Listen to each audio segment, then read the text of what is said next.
Hola jóvenes, muy buenas tardes, bienvenidos a la sesión del día 6 de octubre del 2021. El día de hoy vamos a seguir platicando sobre la auditoría de administración y los demás tipos de auditorías. Esperemos que nos alcance el tiempo, pero bueno, vamos a iniciar con la toma de lista. Empezamos entonces con Aguilar. Presente.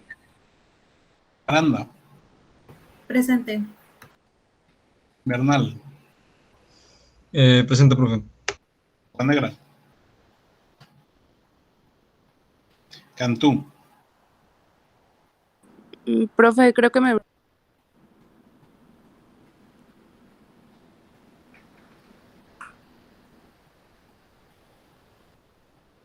¿No? ¿Nadie? Bocanegra. Presente. Cantú. Ella tenía problemas de internet desde la mañana. Ok, gracias. Carreón. Castañeda. Presente, profe. Cortinas. Presente. Cuevas. Presente, profe. De los Reyes. Alarza. Presente. Garza. Presente. González. Presente. Gutiérrez Baldazo.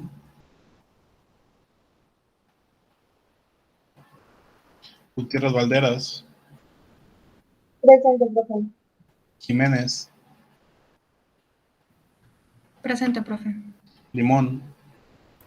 Tiene problemas con su internet. Martínez.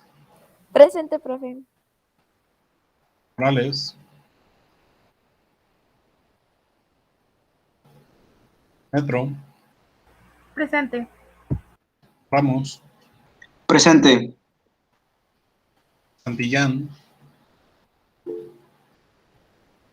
Sustaita. Presente. Trejo.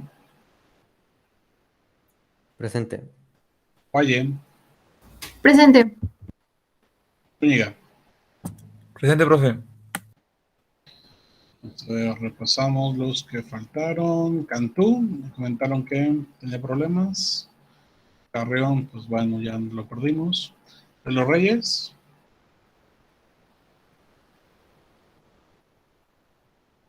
Gutiérrez Baldazo. Limón. Tiene problemas con su internet. Correcto, ya me había dicho también, gracias. Morales.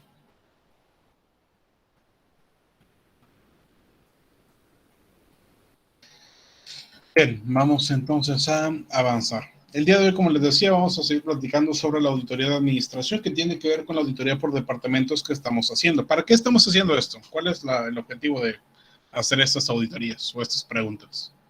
¿Sirve de algo? ¿Cuál es el punto? Y me dice, ¿para qué estamos haciendo este tipo de preguntas? ¿Para qué las estamos analizando? ¿Para qué nos sirven estas preguntas? ¿De acuerdo? Para evaluar el desempeño de la empresa, sí, nos permite ayudar a identificar cómo está trabajando la empresa, saber su desempeño. Pero no tanto para un punto de simplemente saber el desempeño per se, sino más bien para identificar dos tipos de factores. Como lo comenta Saulo, exactamente, fortalezas y debilidades de la empresa. ¿Por qué estamos buscando fortalezas y debilidades? ¿Por qué todavía no metemos oportunidades ni amenazas? ¿Por qué no hemos integrado ninguno de esos dos hasta ahorita?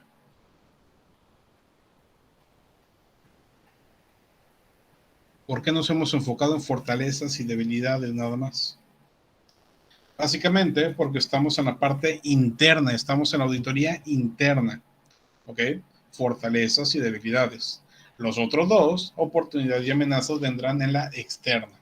De hecho, parte de sus presentaciones tienen que ver precisamente con la identificación de factores externos que pueden impactar a la empresa.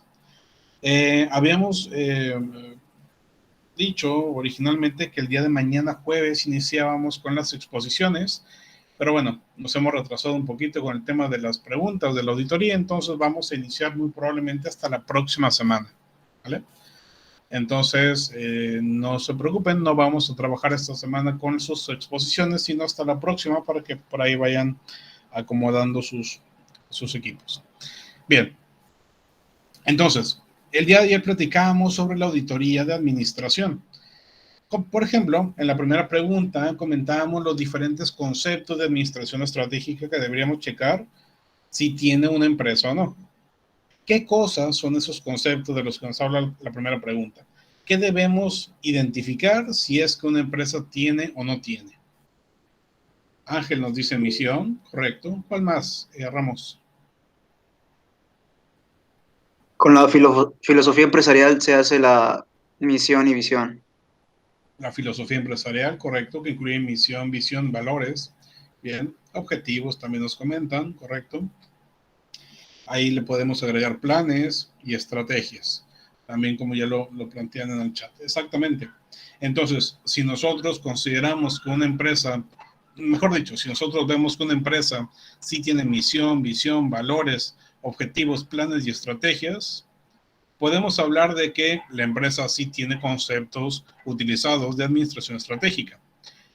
Pero una cosa es que los utilice y otra que los utilice bien, como ya lo platicábamos. Entonces, cada una de estas preguntas debemos enfocarla a responderla, no solamente con un sí o un no. Lo importante es que hagamos un análisis y una observación más precisas en cada caso. ¿Ok? ¿Qué deberíamos de incluir en la respuesta de cada pregunta? ¿Quién me dice? ¿Cómo deberíamos de responder cada pregunta? No es nada más con un sí o un no. Debemos de ampliar nuestra respuesta para que sea más claro. ¿Qué deberíamos escribir? Me pueden responder con un ejemplo para que quede más claro.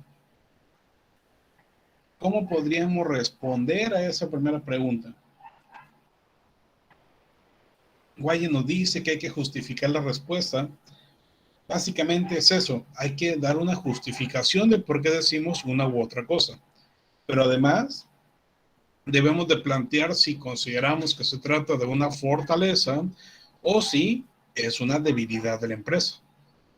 Platicábamos en el caso de la primera pregunta de la UPB y cómo la UPB tiene ya una misión y una visión establecidas. De hecho, ya las analizamos en primera unidad. ¿Y qué decíamos ayer? ¿Qué podríamos responder a esa primera pregunta? ¿Quién me dice? ¿Qué podríamos responder a esa primera pregunta considerando el caso de la Universidad Politécnica de Victoria? Heidi. Bueno, ayer comentábamos que sí contaba con los conceptos o la filosofía en sí, porque cuando buscas en la página de la UPB, lo que es misión o valores, te aparece. Entonces, pues, podemos responder que sí cuenta con eso. Pero además decíamos que esa misión y visión tienen los elementos que nosotros necesitamos para que sea una buena misión o una buena visión. Entonces, esa justificación no es simplemente el decir, sí, los tiene y ya. Hay que ahondar en ese detalle. Sí los tiene y están bien establecidos. O sí los tiene, pero carecen de características importantes para que tengan o alcancen su fin. ¿Me explico? Hay que justificar un poquito más ahí. Pero sí, empezamos con plantear por qué decimos que sí o que no. Pero no se les olvide, en cada respuesta debemos también identificar si se trata de una fortaleza o si se trata de una debilidad. ¿Ok? Bien. Lo mismo estuvimos platicando de la segunda pregunta, que tiene que ver con la identificación de objetivos y demás, así como de la pregunta 3, que nos habla de la planeación que debe existir en cada nivel jerárquico, el nivel de autoridad que se tiene y si se delega o no. Y hablamos un poquito de la estructura organizacional, la descripción de los puestos y demás. De hecho, aquí platicamos un ejemplo ayer. El ejemplo, ¿cómo le llamamos a la señora? Doña Laura, creo que le llamamos en este grupo. Obviamente, doña Laura no era el nombre real de la persona de la cual les platicaba ayer, Eh, pero para el ejemplo me parece se entendió. En ese caso, ¿qué es lo que sucedía? Había una persona en la cual recaían ciertos actos, pero ella ni siquiera estaba dentro de la estructura organizacional oficial de la empresa. No tenía funciones o descripción y especificación de su puesto realmente. Y eso provocaba un problema en la empresa. Es decir, tenía una clara debilidad en ese sentido. A la hora de nosotros identificar eso, tenemos la posibilidad de plantearle al ingeniero, en este caso, al dueño de la empresa, la posibilidad de, pues, ¿sabes qué? Doña Laura necesita algún tipo de correctivo. Puedes hacer esto, esto o esto. Ayer ustedes me platicaban algunas opciones que podrían haberle dado al ingeniero. Yo les platiqué qué fue lo que sucedió. Doña Laura no se murió, siguió trabajando, pero ya con un enfoque distinto. Para eso nos sirve realmente esto. Identificamos fortalezas o debilidades, como en este caso, para posteriormente crear estrategias que nos permitan mejorar. Al principio nos decía por ahí en el chat Ramos que esto lo estamos haciendo para medir el desempeño. Y sí, identificamos cómo está la empresa, precisamente para que ese desempeño que estamos checando sea mejor una vez que terminemos con la evaluación.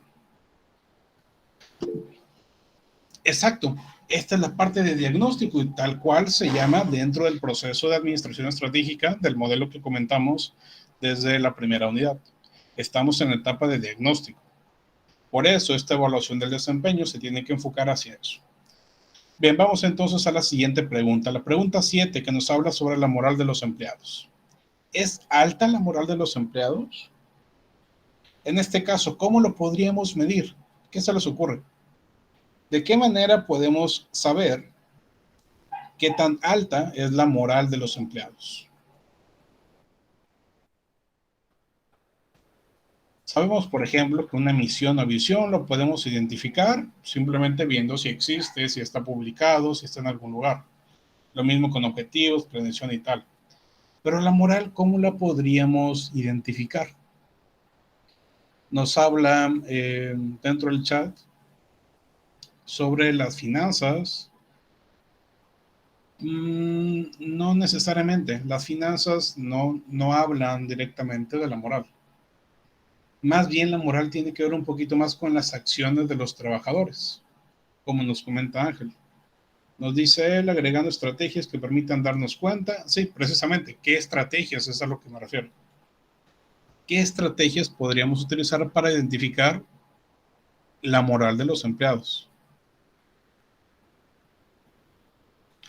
Aquí tenemos quizá dos tipos de enfoques. Cuando hablamos de moral, podríamos estar enfocados hacia las costumbres o hacia los valores que tienen las personas. Pero también en cierto sentido moral se refiere a la motivación que tienen las personas. ¿Ok? Entonces, la principal manera de nosotros saber qué tan buena es la moral de los trabajadores es observándolos y preguntando. ¿Vale? Principalmente esas dos maneras existen para poder saberlo. Sobre todo si eres una persona externa. Ayer les comentaba yo, por ejemplo, de este caso que teníamos en la empresa de Jico. Y lo que hicimos inicialmente fue empezar a cuestionar o a platicar, mejor dicho, con los trabajadores. Y de esta manera más o menos veíamos cómo se encontraban ellos en cuanto a su nivel de motivación, en cuanto a su nivel de contento con el trabajo que estaban realizando y demás. Entonces, algo tan sencillo como platicar puede ser suficiente para identificar qué tan bien o qué tan mal está la moral de los trabajadores. ¿Vale? Y pues bueno, se sobreentiende. Si es alta la moral, es una fortaleza. Si es baja esa moral, es una debilidad. Posteriormente, pregunta 8, hablamos de la rotación del personal y del ausentismo. ¿Alguien sabe qué es rotación de personal? ¿Habían escuchado antes este concepto? Rotación de personal.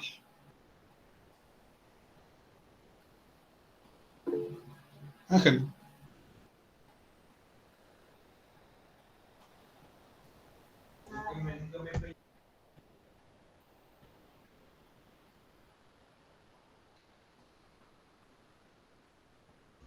Sí, una disculpa que están acá con el ruido en la casa. Para mí eso significa que no nada más estableces a alguien en un trabajo, ¿sabes? O sea, van cambiando o van despidiendo y van añadiendo gente y así, lo cual es una falta de uno de los principios, ¿no? De Fayol, creo. Tienes que eh, consolidar en el trabajo a tu empleado. Exactamente. Cuando hablamos de rotación de personal, como nos comenta Ángel, significa que no tenemos a una persona en un puesto mucho tiempo, sino que a cada rato se están yendo. No sé si les ha pasado, por ejemplo, que van al Oxxo que está más cerca de su casa y a veces está un trabajador y en la siguiente semana ya no ven a ese trabajador, sino que ven a otro. Y en la siguiente semana o al siguiente mes ya no está ninguno de los dos primeros, sino que hay otros. Eso significa que esas personas iniciales renunciaron a su trabajo o los despidieron y tuvieron que contratar a otras personas para ocupar esos puestos. Entonces, rotación de personal se refiere a que las personas no duran en su puesto, las personas no duran en su trabajo y por ende tienes que estar contratando constantemente. Eso, como lo comentaba Ángel también, es una falta muy importante, ya que dejando de lado los principios de Fayol o de Taylor, esto te provoca costos. Es mucho más caro el contratar a alguien nuevo cada mes que mantener a tu empleado actual. ¿Okay? ¿Por qué? Como lo dice Abraham, para empezar la capacitación, pero incluso vamos antes de la capacitación. Tienes que reclutar personas y para reclutar tienes que poner un anuncio, sea en una red gratuita como puede ser en Facebook o en LinkedIn o donde sea, o contratando un anuncio en periódico o en otros medios. Entonces, tienes que poner un anuncio de decir que estás buscando personal o pones un cartel afuera de tu negocio. Después, tienes que hacer entrevistas para ver a quién contratas. Exactamente como lo comenta Guay. Además del costo que te podría estar generando, también estás gastando tiempo. Y como lo dice el refrán, el tiempo es dinero. Y por si fuera poco, ese tiempo no solamente es de una persona, sino que incluso puede llegar a afectar a otras áreas, como lo comenta Ángel. Estamos hablando de que todo se ve afectado. Por ende, si tu empresa tiene mucha rotación de personal, eso puede provocar grandes pérdidas para tu negocio. Hay que tratar de evitarlo al máximo. Desde el inicio, si contrataste a una persona bien, lo más probable es que se quede en su puesto de trabajo durante mucho tiempo. Pero si lo contrataste y se va, pues entonces no va a ser un buen resultado. Les platico un caso rápidamente. En 2013, que pusimos este negocio que se llamaba Todo para Cel, donde vendíamos accesorios para celulares, fundas, cargadores y cosas similares. Cuando iniciamos el negocio, la primera persona que contratamos era una chica que asistía a la iglesia de mi socio, de Daniel. Ella, pues, no tenía como que muchos conocimientos de muchas cosas. Realmente la contratamos sin entrevistarla ni nada. Simplemente un día Daniel me dijo, ¿sabes qué? Tengo esta chava y pues la quiero apoyar porque pues en su casa no es como que tenga mucho dinero y acaba de tener un bebé y tal. La chava tenía a lo mejor 18 años, más o menos, por ahí. Entonces dije, sí, no hay ningún problema. Entró al negocio, ella era la que atendía, la persona de ¿cómo se llama? La de front desk, sí, la que atendía a los clientes, la única que estaba ahí en el negocio para atender al cliente. Entonces, estuvo ahí. Sus funciones eran bastante básicas. Cuando llegara un cliente, le ofrecía los productos, le mostraba que teníamos, trataba de venderlo, y además de eso, mientras no había clientes, tenía que publicar cosas en Facebook, que era nuestro principal canal de publicidad. Entonces, eso eran las dos cosas que tenía que hacer. Publicas cosas en Facebook de nuestros productos y tal, y además atiendes a los clientes cuando están ahí. Sencillo, ¿no? Pues bueno, nosotros le pedíamos que hiciera al menos 3 publicaciones diarias. de 3 productos distintos para que la gente empezara a ver a nuestros productos y tal. Lo que sucedió fue que ella en la primera semana hizo 3 publicaciones. Repito, nosotros queríamos que hiciera 3 publicaciones diarias, pero ella hizo 3 en toda la semana. Y podrán decirme, no, profe, lo que pasa es que seguro no le explicaron bien. Pero no, lo que sucede es que al segundo día que vimos que no había publicado nada, le dijimos, oye, tienes que hacer publicaciones. Nos dijo, sí. El problema es que, pues, no lo hacía. Identificamos después que se ponía a platicar con su pareja o con su familia mientras estaba trabajando, se le iba el tiempo y pues ya no publicaba nada. Y cuando iba un cliente a comprar algo, pues tampoco es como que lo atendiera de la mejor forma. Entendíamos esa parte porque pues era nueva en ese tipo de trabajos. Pero al final de cuentas, después de una semana, todo lo que vendió fue un producto. Y ya. A ella le pagábamos, en ese tiempo me parece que le pagábamos como 800 pesos a la semana. Y lo que hubo de ventas en esa semana, ¿cuánto creen que fue? A ella le pagábamos 800. Entonces nosotros necesitábamos que por lo menos hubiera ventas de 800 pesos para terminar tablas. Sin ganancias, pero sin pérdidas. Pero no, esa primera semana vendimos 300 pesos nada más. Entonces tuvimos una pérdida de 500 pesos en esa primera semana. Pasó eso y pues bueno, nosotros ya teníamos contemplado, somos una empresa nueva, no nos conocen, es un negocio que tampoco es tan popular, en ese tiempo no lo era. Entonces era una pérdida que teníamos contemplado. Sin embargo, lo que no teníamos contemplado era lo mal que le estaba haciendo esta chava. Le dimos oportunidad toda esa semana, otros 3 días de la siguiente semana, y le dijimos, ¿sabes qué? Lo que pasa es que vamos a cerrar. No se lo dije yo, se lo dijo mi amigo. Lo que pasa es que vamos a cerrar, entonces pues ya mañana no vengas. No, pues está bien, no, pues muchas gracias, que les vaya bien y tal. Le dimos 500 pesos por esa segunda semana y se fue. A partir de esa segunda semana entré yo junto con mi novia para atender el negocio, porque en esa semana me parece que tenían vacaciones de la carrera o algo así. Yo estaba estudiando la carrera todavía y estaba en vacaciones. Y entre mi novia y yo estuvimos atendiendo. Esa segunda semana vendimos alrededor de 1,800 pesos. Entonces fue un cambio bastante drástico, porque ahora sí se estaban aplicando las estrategias que queríamos. La siguiente semana, que fue la tercera semana, vendimos durante la semana alrededor de 3,500 pesos. Entonces ya estamos hablando de que la empresa sí tenía potencial y la gente sí nos podía conocer. El problema no era del negocio, el problema era de la trabajadora que no estaba haciendo su trabajo. Porque cuando nosotros empezamos a publicar en grupos o en nuestra propia página y tal, a la gente le interesaban nuestros productos porque eran diferentes de lo que vendían los demás. Entonces el producto era bueno, el negocio era bueno, la trabajadora era la mala. Y bueno, con todo respeto para esta chica, honestamente no recuerdo su nombre, pero bueno, no estaba haciendo del todo bien su trabajo. Después de eso, a la cuarta, quinta semana, yo ya me tenía que retirar de ahí.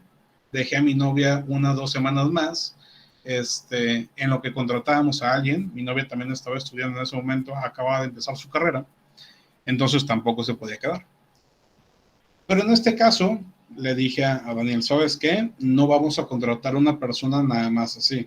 Ahora vamos a hacer un proceso de reclutamiento. Yo recordaba que en mi carrera había visto también en alguna materia que se tenía que hacer un proceso de reclutamiento.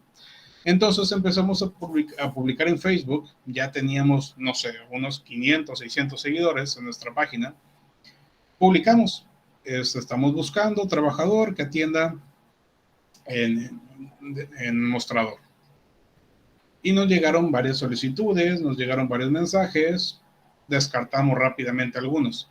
Por ejemplo, Dentro de ese anuncio nosotros pusimos que nos mandara su solicitud o que llegara con solicitud elaborada y que nos mandara un mensaje para agendar una reunión, para una entrevista.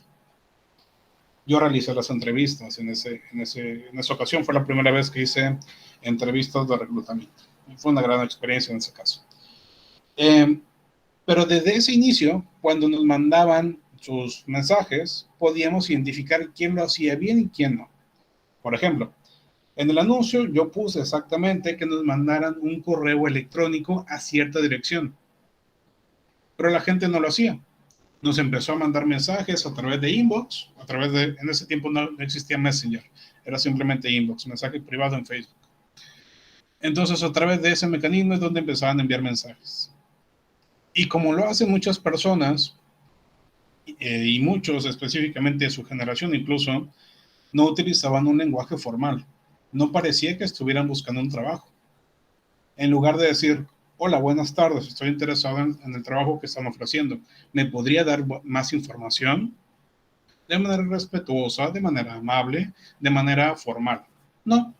Lo que hacían era, ¿qué onda? Oye, ¿cómo está lo del trabajo? Entonces, desde ese punto, nos empezaban a hablar así, yo descartaba a ese candidato. ¿Vale? ¿Por qué? Porque a mí no me interesaba contratar a personas que fueran tan informales con su puesto de trabajo.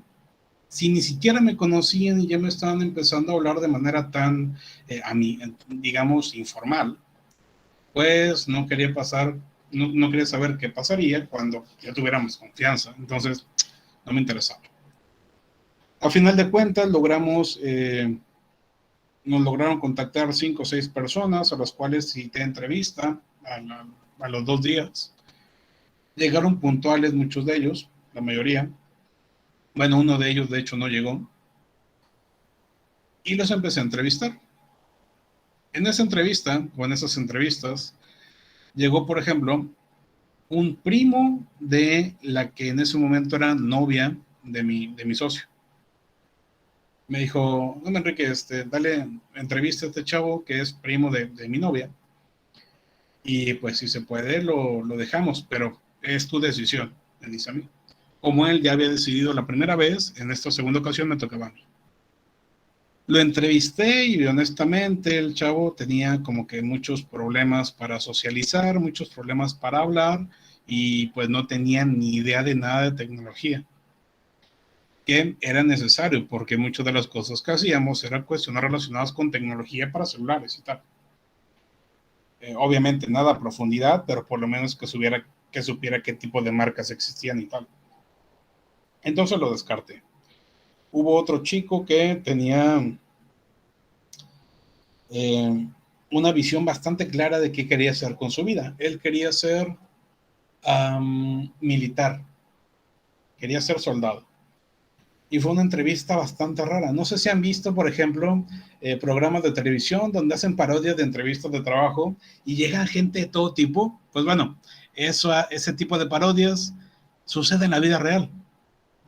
Llegó el primer chico, como les decía, que era todo tímido y que no hablaba y que pues no nos servía. Este segundo que decía, no, yo quiero ser soldado porque yo quiero servir a mi patria.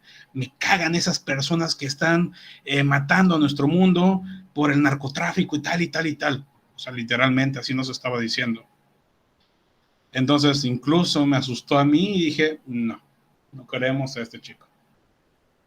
Llegó otra persona, también pidiendo el trabajo, pero tenía ciertas aptitudes. Pero después llegó otro chico, otro chavo que se llama Sebastián, en este caso, ese sí es su nombre real. Entonces llegó Sebastián, conocía más o menos a Daniel porque también iban a la misma iglesia, o habían asistido a la misma iglesia en algún momento de su vida. Sebastián era como 5 años más chico que nosotros, y lo empiezo a entrevistar y sabía de lo que estaba hablando, era una persona sociable, sabía de la tecnología, sabía de las marcas, no había tenido nunca experiencia como vendedor, pero se notaba que podía hacerlo bien. Por ahí más o menos hicimos algunas pruebas. A final de cuentas, Sebastián se quedó con el trabajo. Y a diferencia de la primera chica que duró una semana y media, con Sebastián estuvimos trabajando más o menos 3 años. Y se notaba una enorme diferencia, porque Sebastián sí le echaba ganas. Sebastián sí se ponía a hacer las cosas que le pedíamos que hiciera. Sebastián no es que fuera muy formal y así, era bastante amigable y bastante sociable, y cuando se daba la oportunidad, pues platicábamos, le comprábamos de cenar, en ocasiones cerrábamos el negocio para comer juntos y tal, muy buen amigo que se hizo de nosotros, pero cuando necesitábamos algo con formalidad, lo hacía con formalidad, y eso lo vimos desde la entrevista. Entonces, desde ese punto, una empresa tiene la responsabilidad de elegir al mejor candidato, no al primo de la novia de mi amigo, no a la persona que simplemente apareció y ya, no. Tienes que revisar cuáles son los mejores candidatos. Repito, ¿qué diferencia hay? El primer caso nos duró 1 semana y media y el segundo caso nos duró 3 años y medio. La mejor semana de Sebastián, vamos a comparar, por ejemplo, la primera semana de la otra chica vendió 300 pesos, que fue su única semana. La mejor semana de Sebastián fueron alrededor de 50,000 pesos lo que vendió en una semana.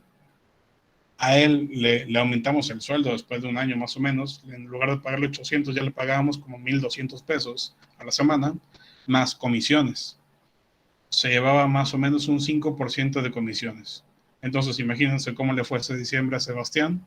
Bastante bien. En este caso, como lo comenta Heidi, uno luego ve quién aporta favorablemente a la vida o al negocio y quiénes no. Y esa es la idea aquí. Hay que tratar a la empresa partiendo desde ese hecho. ¿Quién me va a funcionar y quién no? ¿Vale? Y tampoco apresurarnos. Puede ser que alguien de primera instancia nos caiga mal y después todo bien. O al revés, puede ser que alguien al principio nos cayó muy bien y después muy mal. Pues entonces hay que cortar esa relación inmediatamente. Relación laboral, relación personal, da lo mismo. Eso va a ayudar a que haya menos rotación de personal. Entonces imaginen ese caso. Una empresa que está cambiando de trabajadores cada semana o cada mes, todo el proceso, todo el trabajo que tienen que rehacer para volver a contratar. Es una pérdida de tiempo, pérdida de dinero. Por ende, si la rotación de personal existe o es alta, lo que va a suceder es que en este caso la empresa va a tener una gran debilidad. Para esa debilidad habrá que implementar entonces estrategias, como en nuestro caso fue la nueva estrategia de reclutamiento, mucho más estructurada. ¿Vale? Ahora bien, solamente vamos a aclarar un punto. En la rotación de personal, en este caso, se refiere a eso. Pero también se le conoce como rotación de personal a otro tipo de circunstancia. Por ahí nos la había escrito alguien previamente. Nos decía Guaya hace rato. Es cuando entran en un turno y después los ponen en otro. En ese caso, rotación de horarios. ¿Ok? También es rotación, pero rotación de horarios. También hay otro caso que le llaman rotación de personal, a cuando en una empresa un trabajador tiene un puesto y después lo ponen en otro. Sucede mucho en restaurantes de comida rápida, que a veces eres cajero, a veces estás en cocina, a veces te toca limpieza, y dependiendo del día haces una u otra cosa, para que sepas de todo. En ese caso, a veces le llaman rotación de personal, pero no, eso es rotación de puestos, es diferente. ¿Ok? Entonces no se confundan. Rotación de personal es cuando el trabajador se nos va y tenemos que volver a contratar a alguien más y así. ¿Eso es bueno o malo? ¿A qué te refieres, Heidi? ¿A la rotación de puestos o a la rotación de horarios? ¿O a la rotación de personal? A la rotación de puestos, profe. La rotación de puestos es buena, en la mayoría de los casos es buena porque eso permite que la empresa tenga siempre a una persona que sabe hacer las cosas. Imagina una empresa de comida rápida en la cual no va el cajero. Tienes nada más un cajero y no fue ese día porque se enfermó. Entonces, pues, ¿qué haces? te puedes traer fácilmente al de limpieza o al de cocina para que atienda la caja, porque ya sabe esas actividades. O faltó el de cocina. Bueno, manda a alguno de los demás que están por ahí para que haga su trabajo. ¿Me explico? Entonces, en muchas empresas ayuda en ese sentido. Hay otras empresas que son mucho más especializadas, donde no funciona, donde se tiene que hacer un trabajo especializado. Por ejemplo, imagínense que en la universidad, de repente yo estuviera dando clases y a la siguiente semana me toca ser el intendente y a la siguiente semana el de seguridad y a la siguiente semana soy el rector. Pues allí no tiene mucho sentido. ¿Me explico? Entonces dependerá de cada tipo de empresas. A algunas les funcionan, a otras pues simplemente no es coherente. Pero bueno, a eso se refiere. Si la empresa tiene mucha rotación de personal, es malo. Y en este también se habla del ausentismo. Si existe mucho ausentismo, es decir, si falta mucho personal, obviamente también es malo. Finalmente, pregunta 9. ¿Son efectivos los mecanismos de recompensas de la empresa? Las recompensas, y ese es un punto también importante para los trabajadores. Es el principal motivo por el cual se motivan muchos de ellos. Y pues tendríamos que también identificar, ¿se sienten bien los trabajadores con las recompensas que se les dan, con su sueldo, su salario, con sus prestaciones laborales, con los premios que tal vez se entregan, las primas, etcétera? Los reconocimientos, tal vez algo más extrínseco o intrínseco y demás.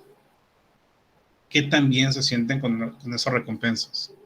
Si se sienten bien, excelente, es una fortaleza. Los trabajadores están muy bien. Si no les gustan las recompensas y quisieran más, pues entonces hay una debilidad por ahí. Bien, eso en cuanto a la parte administrativa. Ramos comenta un punto importante. Todos van a querer una subida de sueldo. Y normalmente sí, la mayoría de los trabajadores no está a gusto, o bueno, no es que no esté a gusto, sino que si te preguntan siempre vas a querer más. Y es correcto, aplica en casi todos los trabajos. Pero una cosa es que me digas que quieres más sueldo y otro aspecto tiene que ver con identificar la efectividad del mecanismo. ¿A qué me refiero? Si ese trabajador está trabajando de manera adecuada, está teniendo un buen desempeño y nunca se ha quejado, lo más probable es que esté a gusto con su recompensa. Pero si ese trabajador constantemente falta o llega tarde o pone excusas o se queja mucho, pues seguramente querrá decir que no está a gusto con su recompensa. Entonces recordemos, esto se trata no solamente de preguntarle a los trabajadores o al gerente, sino de nosotros analizar lo que está sucediendo en cada empresa. ¿Ok? Si yo les pregunto a ustedes, ¿están a gusto con las calificaciones que les ponen todos sus maestros? Probablemente muchos me dirán, no, yo quisiera que me pusiera un punto más, que me pusiera, saqué 9, quisiera que sacar 10. Todos queremos más, como lo comentaba Ramos. Y sin embargo, ¿estamos haciendo realmente cosas para merecer eso más o no? A eso nos referimos con la efectividad de ese mecanismo. Pero bueno, pasamos ahora al área de marketing. Y en el área de marketing también tenemos distintos elementos que hay que revisar. Teníamos 12 preguntas, la reduje a 10 para que fuera un poquito más sencillo. Son estos 10 elementos que tenemos en pantalla y que debemos de revisar cuando estamos analizando una empresa. ¿Vale? Nos estamos quedando sin tiempo, entonces vamos a dejar esta parte de marketing para mañana para verlo todo junto y no cortarlo a la mitad como nos pasó ayer. Bien, les recuerdo que mañana no iniciamos las exposiciones, vamos a empezar hasta la próxima semana, entonces estén tranquilos en ese sentido. Y por lo pronto sería todo por el día de hoy. Muchas gracias por su asistencia, que tengan excelente tarde y nos vemos mañana. Hasta luego. Entonces, profe, Hasta mañana, profe. Gracias. Hasta mañana.